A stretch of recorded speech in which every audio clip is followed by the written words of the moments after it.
बिस्मिल्लाहिर्रहमानिर्रहीम अस्सलाम वालेकुम। मैं जलील खान कुलाची, आप मेरे यूट्यूब चैनल देख रहे हैं। हुजूर वाला पाकिस्तान के सियासी मंजरनामे में आज पूरा दिन क्या कुछ होता रहा और मुमकिन तौर पर कल क्या हो सकता है, इस हवाले से डिस्कस करेंगे। सबसे पहले आपके सामने यह तस्वीर रखता हूं और उसके ऊपर डिस्कस करने के बाद फिर पाकिस्तान के जो मामलात हैं वो उसके ऊपर आ जाते हैं। इस तस्वीर के अंदर आप ये देखें कि खबर यह है कि नवाज शरीफ साहब छुट्टियों के ऊपर चले गए हैं। उसकी वजह यह है कि जो बजट इजलास हो रहा है, जो बजट सेशन है, इसको नवाज शरीफ साहब अटेंड नहीं करेंगे। क्यों नहीं करेंगे? क्योंकि जो सफेद पोश तबका है उसके ऊपर टैक्सेस लगाए जा रहे हैं और इस किस्म की कुछ चीजें की जा रही हैं, तो नवाज शरीफ साहब को बर्दाश्त नहीं हो रहा।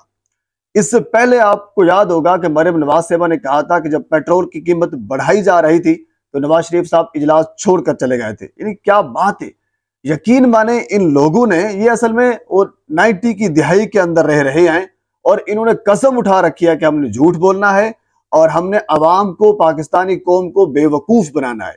ये बेवकूफ समझते हैं हमें। नवाज शरीफ साहब उठकर चले गए और उन्होंने कहा कि मैं जा रहा हूं, पीछे से कीमतें बढ़ा दें। ये अजीब एक तासुर है। क्या बात है बीबी यार, जिस तरह कहते हैं वही है। वो नवाज शरीफ चले गए, पीछे से कीमतें बढ़ गई। तो यही सूरत हाल आज की है कि नवाज शरीफ साहब सेशन के अंदर नहीं आएंगे क्योंकि वो नाराज हैं। उन्होंने जो पीछे मोहरे, जो पीछे एक मूर्तें छोड़ी हुई हैं, अब शहबाज शरीफ बैठा है या बाकी सारे बैठे, ये कौन लोग हैं सारे, ये किसके नुमाइंदे हैं?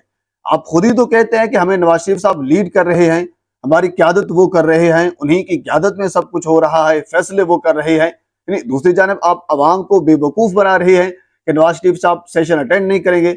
अटेंड ना करने का क्या मतलब है कि आपका इस हुकूमत से कोई लेना देना नहीं है, आपका ये नैरेटिव बिक जाएगा?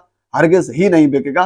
तो आप 90 की दिहाई से थोड़ा सा निकलें और आगे जो हकायक हैं, आज वो दौर नहीं है। अवाम को पता होता है कि आप क्या कर रहे हैं, आप मुनाफकत कर रहे हैं, सब कुछ जो कर रहे हैं वो इल्म है सारा। पर थोड़ा सा आगे चलते हैं, इसके ऊपर मजीद मेरे ख्याल में बातचीत करना टाइम ज़ाय करने के मुतारिफ होगा। आज मखसूस नशिस्तों के हवाले से जो समात हुई तकरीबन 9:30 बजे शुरू हुई और 4:30 बजे तक खत्म हुई और कल फिर इसी टाइम पर शुरू होगी और इसी टाइम पर फिर खत्म भी होगी। लाइव समात थी, आपने सब कुछ सुन लिया होगा, लेकिन चंद एक मखसूस नुक्ते, पॉइंट जो गौर तलब है वो आपके सामने मैं रख देता हूँ। एक तो इसके अंदर सबसे पहले जो सलमान अकबर राजा साहब ने ये कहा, जब उनसे पूछा गया कि आप कितना टाइम लेंगे, उन्होंने कहा कि मैं 1 घंटा लूंगा। तो काजी साहब ने कहा नहीं नहीं, 1 घंटा बहुत ज्यादा है, हमने बहुत सी दरखास्तें और करनी हैं, हमें उसके ऊपर फैसले करने हैं, हम बहुत से केस हैं जो ज़ेर इल्तिवा हैं, हमने उसके ऊपर गुफ्तगू करनी है। आपको याद होगा भुट्टो को इंसाफ देने के लिए कितना टाइम लगाया गया था। भुट्टो का इंसाफ जो मर चुका है और उसके बाद फिर कसूर किसका निकला? कसूर सुप्रीम कोर्ट के जजेस का निकला। उसके बाद फिर नाम किसी का नहीं बताया गया, यानी खामखा का एक फैसला किया गया जिसका कोई नाम नहीं बताया गया। मारने वाले मर गए, मरने वाला मर गया, कोई उसका कोई पुरसान हाल कोई चीज निकला नहीं ना, जिसका कोई हासिल वसूल हुआ, लेकिन उस केस के ऊपर आपने इतना टाइम लगाया। अच्छा, दूसरी बात आपके सामने आज ही बैरिस्टर अली जफर ने एक दरखास्त दी है कि इमरान खान को 8 जनवरी वाले फैसले के ऊपर, जो 8 जनवरी को इमरान खान ने एक दरखास्त सुप्रीम कोर्ट के अंदर दी थी कि मुझे नाअहल किया गया है, उसको, उस नाअहली को उन्होंने चैलेंज कर रखा है। तो बैरिस्टर अली जफर ने दोबारा दरखास्त दी है कि हुजूर वाला उस दरखास्त के ऊपर उसको थोड़ा सा आगे लेकर आए, उसके ऊपर समाअत करें। ये सूरत हाल है। दूसरी जानब काजी साहब कहते हैं कि हमने बहुत से कैसे सुनने हैं, हमारे पास टाइम नहीं है, जबकि तहरीक इंसाफ का मामला यह है कि वो दूसरी दरखास्त देते हैं कि हुजूर वाला हमारी पहली दरखास्त सुनी जाए, लेकिन काजी साहब के पास टाइम नहीं है। तो बार मैं आपको मुख्तसर ये बता देता हूँ, आज की इस बात के अंदर एक बात तो ये तय हुई है कि जो सुप्रीम कोर्ट का पहला फैसला था, यानी जो भला छीना गया था और उसके बाद फिर आजाद डिक्लेयर किया गया था इलेक्शन कमीशन की जानिब से, सुप्रीम कोर्ट आज ये तय कर चुकी है। मेरे ख्याल में ये फैसला अभी आना बाकी है, यानी रिटर्न फैसला भी आएगा, लेकिन अतर मिनल्ला साहब ने यह कह दिया है कि सुप्रीम कोर्ट को यह कहना चाहिए कि जो गलत तशरीह की गई है इलेक्शन कमीशन की जानिब से, वो गलत तशरीह थी, ये मानना चाहिए। काजी फाइज़ साहब ने कहा है सुप्रीम कोर्ट ये कह रही है कि हमने इंट्रा पार्टी इलेक्शन की बुनियाद के ऊपर, ना कराने की बुनियाद के ऊपर, या अच्छे या साफ सुथरे ना कराने की बुनियाद के ऊपर उनसे बल्ले का निशान तो छीन लिया था।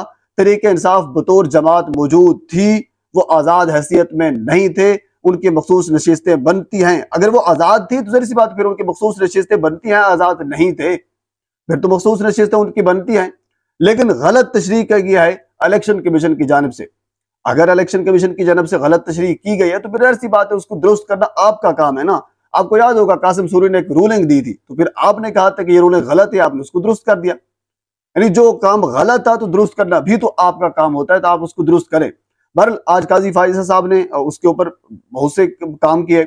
अतर मिनल्ला साहब ने, जस्टिस मुनीब अख्तर साहब ने बड़े जबरदस्त किस्म के रिमार्क्स दिए। सलमान अकरम राजा साहब ने बड़े जबरदस्त किस्म के दलाइल दिए। उससे पहले फैसल सिद्दीकी साहब ने दलाइल दिए।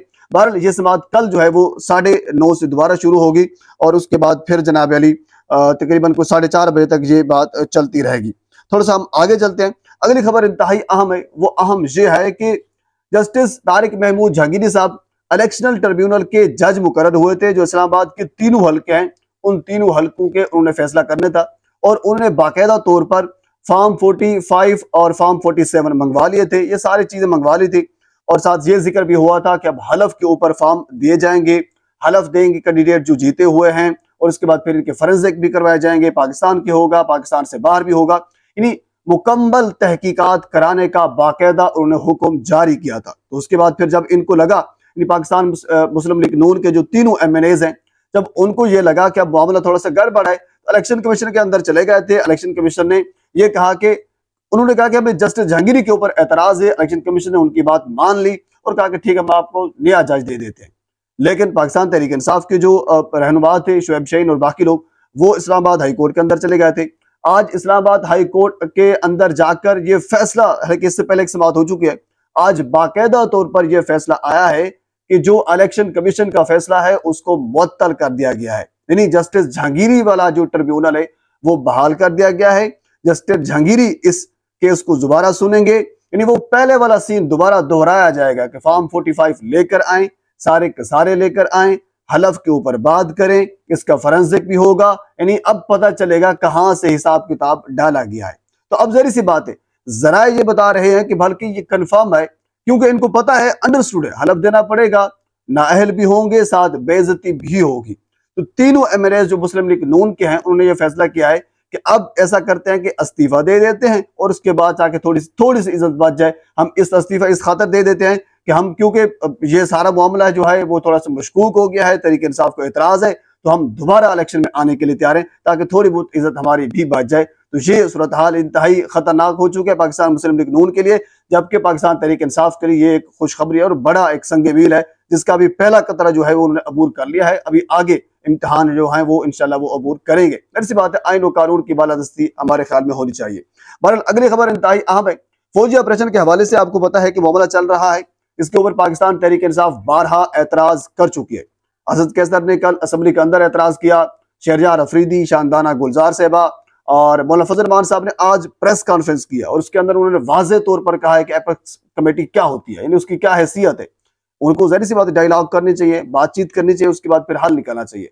लेकिन आज अली अमीन गंडापुर ने इमरान खान से मुलाकात की और मुलाकात के बाद उन्होंने जब मीडिया से गुफ्तगू की तो उसके अंदर उन्होंने ये कहा कि हम ये चाहते हैं कि हमें बताया जाए, यानी जो आप ऑपरेशन करने जा रहे हैं। अच्छा, इससे पहले साथ उन्होंने ये भी बताया कि जो एपेक्स कमेटी का इजलास हुआ था उसके अंदर एक लफ्ज इस्तेमाल हुआ था, अज़्म पाकिस्तान, उसके आगे या फिर उसके पीछे कहीं ऑपरेशन का लफ्ज मौजूद नहीं था।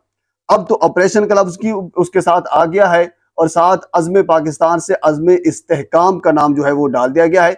इस चीज का मुझे इल्म नहीं था, लेकिन हम ये चाहते हैं कि ताकि हमें बताया जाए ऑपरेशन कब शुरू होगा, कैसे शुरू होगा, कितने वक्त का होगा, कौन कौन से इलाकों में ऑपरेशन होगा और उसके बाद फिर उसके नताइज क्या निकलेंगे, ऑपरेशन कर क्यों रहे हैं। ये सारी चीजें हमारे सामने रखी जाए ताकि मामलात क्लियर हो सके।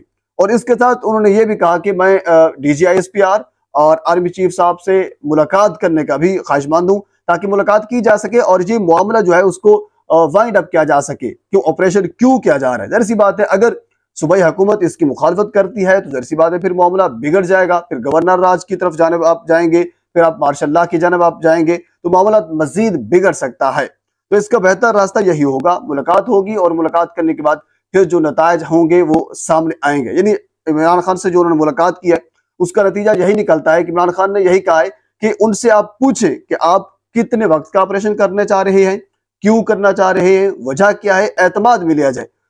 पार्लियामेंट के अंदर भी जो अरकान कौमी असम्बली है पाकिस्तान तहरीक इंसाफ के, उन्होंने यही कहा था, इतराज उनका यही था कि आप इसको पार्लियामेंट में लेकर आए, इस पर बहस हो, हमें एतमाद में लिया जाए, उसके बाद फिर जो भी आपने करना है वो किया जाए। बहरहाल ये आज की सूरत हाल है। अब इसके ऊपर मजीद जो कुछ मेरे सामने आएगा मैं आप तक जरूर पहुंचाऊंगा। पाकिस्तान के सियासी मामलात में और बहुत सी चीजें हैं, अगली वीडियो में आपके साथ मैं जरूर शेयर करूंगा। एक मरतबा आपसे गुजारिश है मेरे चैनल को सब्सक्राइब कर दें ताकि आने वाली हर इंफॉर्मेटिव वीडियो आप तक पहुंच सके। अल्लाह।